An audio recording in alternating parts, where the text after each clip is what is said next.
پناہ مانگتا ہوں میں اللہ کی شیطان مردود سے۔ شروع اللہ کے نام سے جو بڑا مہربان نہایت رحم والا ہے۔ قرآن ٹاپکس پہ تنویر کاظمی، سبق نمبر 7، اردو آڈیو نمبر 9، اہل کتاب، سورہ الرعد نمبر 13 آیت نمبر 36 سے 37۔ اور جن لوگوں کو ہم نے کتاب دی ہے وہ اس کتاب سے جو تم پر نازل ہوئی ہے خوش ہوتے ہیں، اور بعض فرقے اس کی بعض باتیں نہیں بھی مانتے۔ کہہ دو کہ مجھ کو تو یہی حکم ہوا ہے کہ میں اللہ کی عبادت کروں اور اس کے ساتھ کسی کو شریک نہ بناؤں۔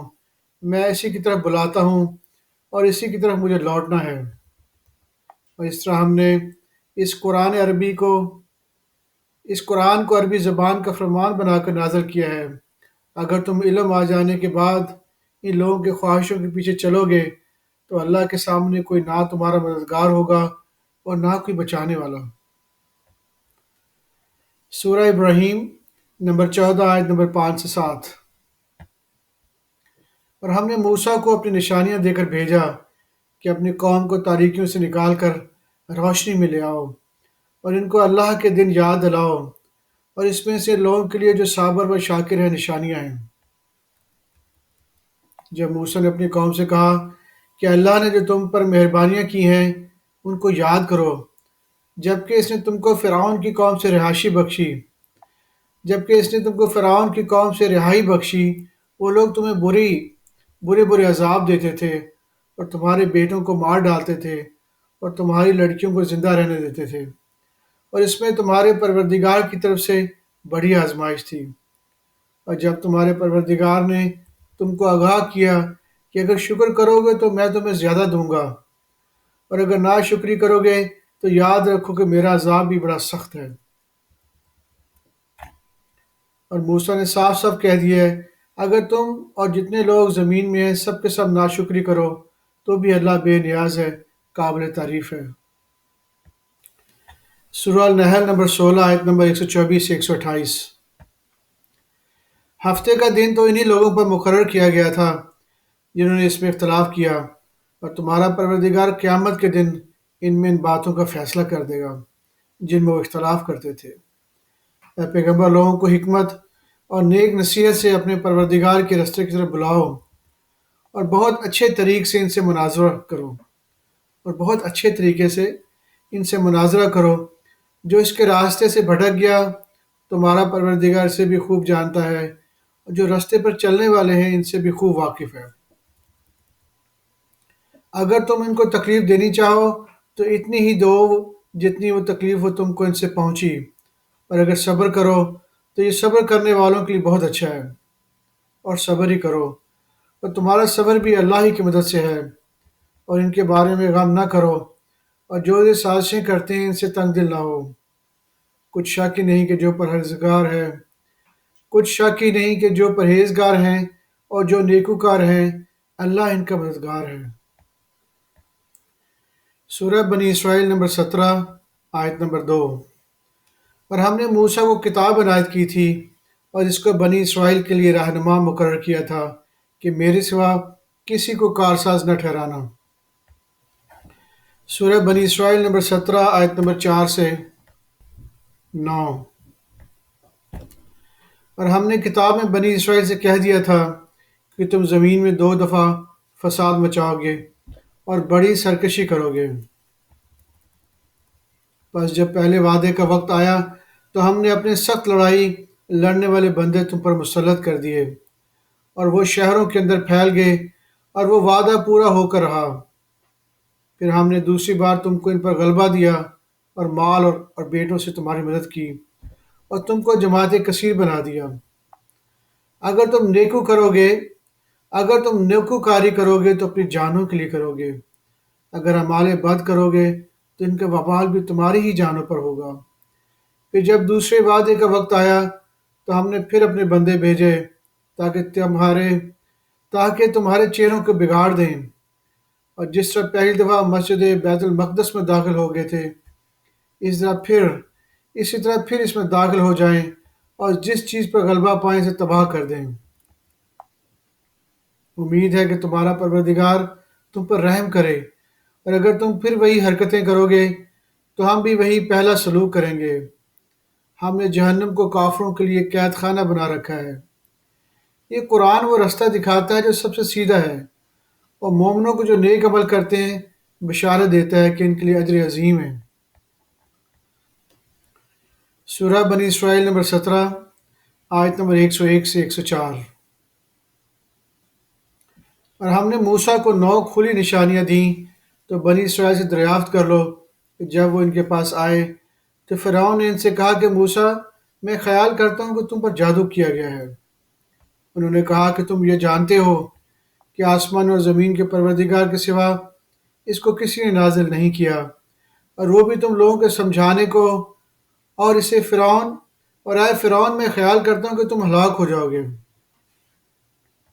تو اس نے چاہا کہ ان کو سرزمین مصر سے نکال دے، تو ہم نے اس کو اور اس کے ساتھ تھے، جو بھی اس کے ساتھ تھے، سب کو ڈبو دیا۔ اور اس کے بعد بنی اسرائیل سے کہا کہ تم اس ملک میں رہو سہو، پھر جب آخرت کا وعدہ آ جائے گا تو ہم تم سب کو جمع کر کے لے آئیں گے۔ سورہ الکہف نمبر 18، آیت نمبر 4 سے 8۔ اور ان لوگوں کو بھی ڈرائے جو کہتے ہیں کہ اللہ نے کسی کو بیٹا بنا لیا ہے۔ ان کو اس بات کا کچھ علم نہیں، نہ ان کے باپ دادا ہی کو تھا۔ یہ بڑی سخت بات ہے جو ان کے منہ سے نکلتی ہے، اور کچھ شک ہی نہیں کہ جو کچھ کہتے ہیں محض جھوٹ ہے۔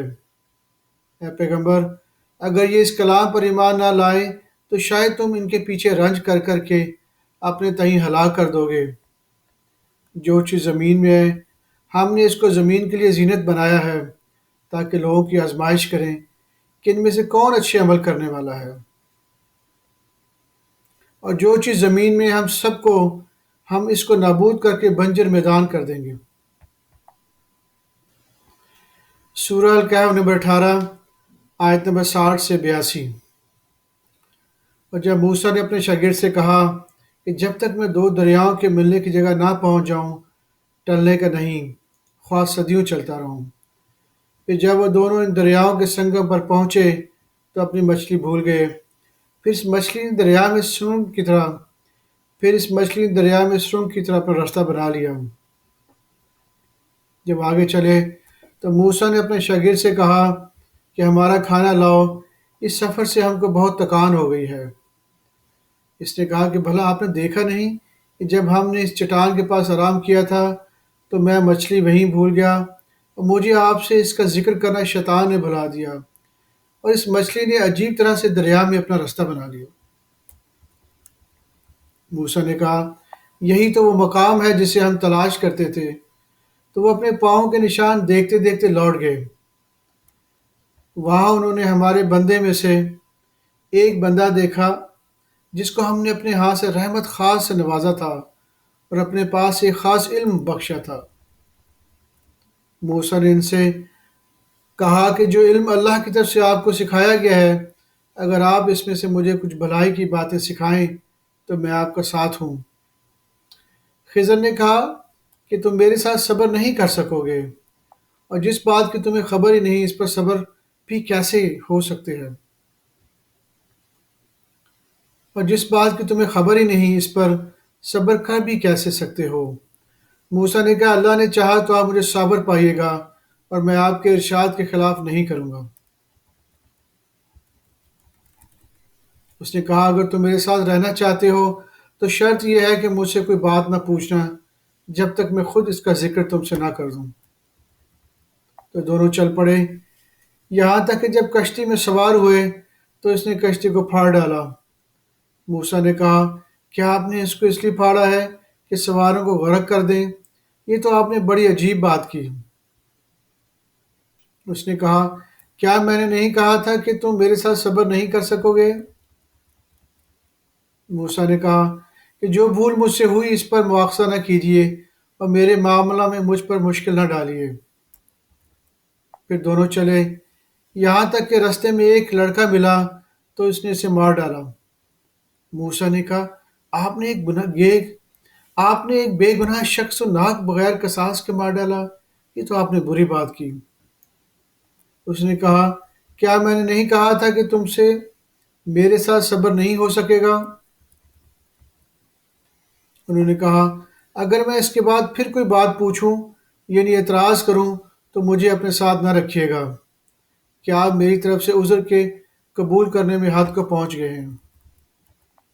پھر دونوں چلے، یہاں تک کہ گاؤں والوں کے پاس پہنچے اور ان سے کھانا طلب کیا۔ انہوں نے اس کی ضیافت کرنے سے انکار کر دیا۔ پھر انہوں نے وہاں ایک دیوار دیکھی جو گرا چاہتی تھی، تو خضر نے اس کو سیدھا کر دیا۔ موسیٰ نے کہا کہ اگر آپ چاہتے تو ان سے اس کا معاوضہ لے لیتے تاکہ کھانے کا کام چلتا۔ اس نے کہا، اب مجھ میں اور تم میں علیحدگی، مگر جن باتوں پر تم صبر نہ کر سکے میں ان کا تمہیں بھید بتا دیتا ہوں